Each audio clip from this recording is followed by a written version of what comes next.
can't tell you how proud I am to be here in the nation's capital to talk to you about not only where we've been in this province for the last number of years, but where we think we can take this province with change for the better. Right on. All of us know that Ontario families have been struggling over the last number of years. Life has been getting harder and harder. People have been having a more difficult time making ends meet and building a good life in our province. We've had 15 years of a Liberal government at the helm that has been, frankly, a disappointment for too many families. Yes. People are telling me they are upset with and disappointed with the decisions that Kathleen Wynne and the Liberals have made. Decisions like selling off our treasured Hydro One, our public utility, which of course has caused bills to skyrocket and has given us a system that is now operating in the interests of private shareholders instead of the interests of everyday Ontarians. Disgraceful. We've seen a government that has cut back severely on our hospitals, and this is no surprise to people here in Ottawa. We've seen what's happened to the services provided at the Ottawa Hospital, at CHEO, layoffs in both facilities, some couple of hundred, in fact, let me get my number right, 400 positions cut at the Ottawa Hospital. The same kind of pressure at CHEO, with some 27 people cut from CHEO, which means that our most vulnerable children who need that support from CHEO are not getting the kinds of services they want. Not because the administration at either of these facilities is to blame, not because the frontline workers don't desperately want to provide the care that they know people deserve, but because Kathleen Wynne and the Liberals decided to squeeze hospitals to the point where not only do we have hallway medicine, but of course in your community you know that your city has had to respond by hiring a whole bunch more paramedics and putting more ambulances on the road because people can't get through the hospitals. I'm here to say it doesn't have to be this way. Yeah. It absolutely doesn't.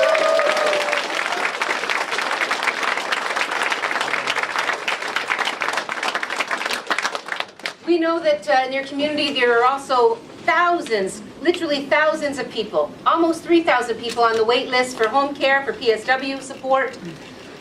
I think that it's time we change that for your families, for your loved ones. But what we do know for sure is, as people have said that they don't want to see Kathleen Wynne in the Premier's chair anymore, it becomes apparent that the choice then is between Doug Ford and me. We choose you.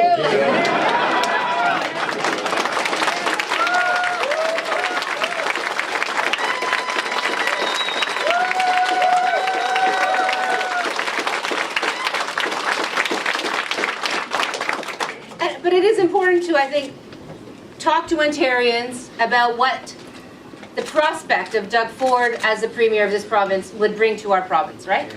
I mean, look, Mr. Ford is saying unabashedly that he is going to cut $6 billion more from our public services. He is going to leave no stone unturned in his hunt to find more opportunities to privatize. We know what that does. That makes things like wait times in hospitals get longer. It means fewer people are going to get the home care that they need. Fewer people are going to get the quality of care in long-term care that they deserve. You know, Mr. Ford talks a good game about being for the people, but his tax cut scheme, for example, is going to give about $18 to the average family earning $49,000 or less, and yet the wealthiest, the richest Ontarians are going to get the bulk of his tax cuts. He's going to make the rich even richer, while everyday families are going to have to struggle to try to make up for the services that he is going to cut. He is going to create a great deal of pain for Ontarians. Now, I don't think that that's the change for the future that we need. I don't think that's change for the better, do you? No! Absolutely not. We can do so much more to give families hope for the future in our province. And I'm here to talk to you about our Eastern Ontario platform, and I know that in all of your communities and across Eastern Ontario, there continues to be serious challenges with our healthcare system. So I want to talk a little bit about what our Change for the Better looks like for the people of this great capital region and all of the communities around it and in it. We are going to end hallway medicine here in our province.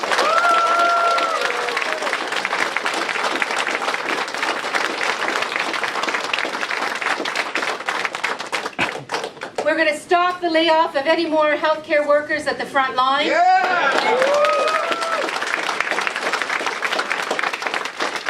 going to fund hospitals at least 5.3% each and every year, and that for this year that means $1.2 billion of increases.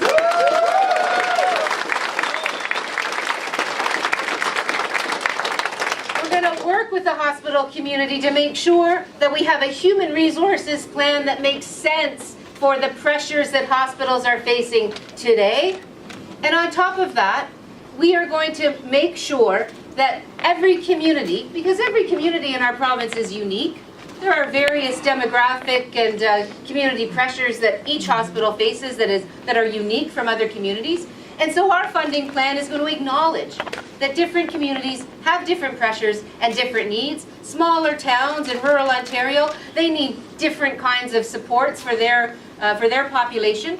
Larger urban centers are a different story altogether. So we're going to fund our hospitals in a way that meets their unique pressures and unique needs. That's change for the better, wouldn't you say?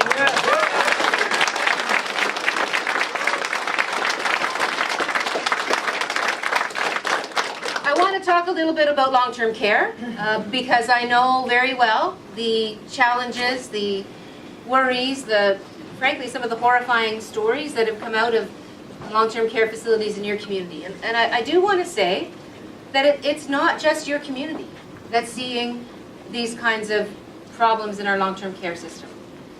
It's horrifying to say, but communities around the province, long-term care facilities around the province, are not living up to what we should expect our loved ones should be able to receive in terms of dignity and quality of care and humanity and compassion in their residences in long-term care. So we're going to fix that as well in a couple of different ways. We're going to make sure that our long-term care system is providing a minimum of 4 hours of hands-on care on average for every single resident.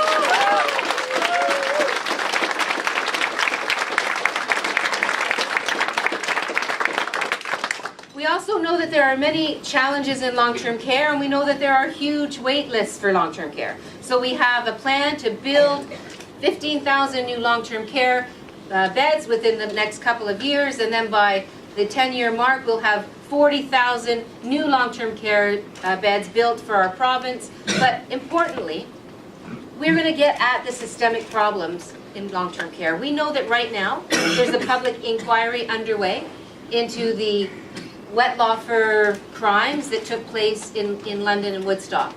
I'm not sure how many folks remember that, but there was a nurse who used her position to basically take the lives of her patients. Completely unacceptable and a heinous crime. The public inquiry that the Liberals decided to put together to look into that situation, that horrific situation, is something we supported. I mean, of course, we have to make sure that the public understands what was able to happen or why these things were able to happen. What was missing that allowed this nurse to undertake these activities. But we also know that there are many, many, many more problems in long-term care. And what the Liberals should have done is had a broadly scoped public inquiry so that we could get at the systemic problems in long-term care.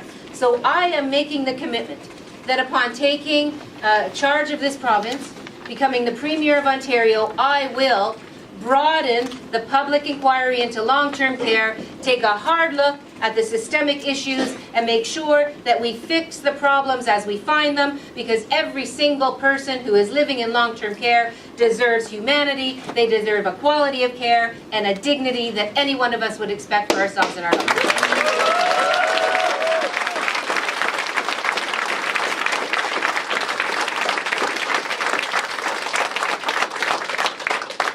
I've also, as I mentioned a little earlier, learned that, or know that there are thousands of people waiting for home care. Lots of people can live at home. They don't necessarily have to go into long-term care if they get the kinds of supports they need to be safe in their own homes. So with the 2,800 or so people on the wait list for that kind of care here in this region, that's unacceptable. And it forces people into situations that make their loved ones worry, right, about their safety. Nobody should worry about whether mom or dad is safe at home because they haven't been able to get the home care supports that they need. So we are going to make a significant increase in the funding to home care, bringing 300,000 new home care, 300 million rather, new home care dollars to the pile to make sure that we are reducing the pressure on the CCA or the LHINs that are now in charge of this process, and make sure that the people that we love are getting the supports that they need to stay in their homes longer, because we know that it's easier for people as they age to stay in an environment that they're accustomed to, right? That they're used to. It's much more difficult to pull people out of their home and put them into a new environment where they don't know anybody, where they don't feel comfortable taking a walk down to the corner store or going to their place of worship on a Sunday morning or a Saturday evening. I mean, these are the things that make life better for folks and enable them to live a better quality of life. So $300 million investment, infusion into our home care system, into our ability to help people stay in their homes is going to make life better for our seniors and our loved ones.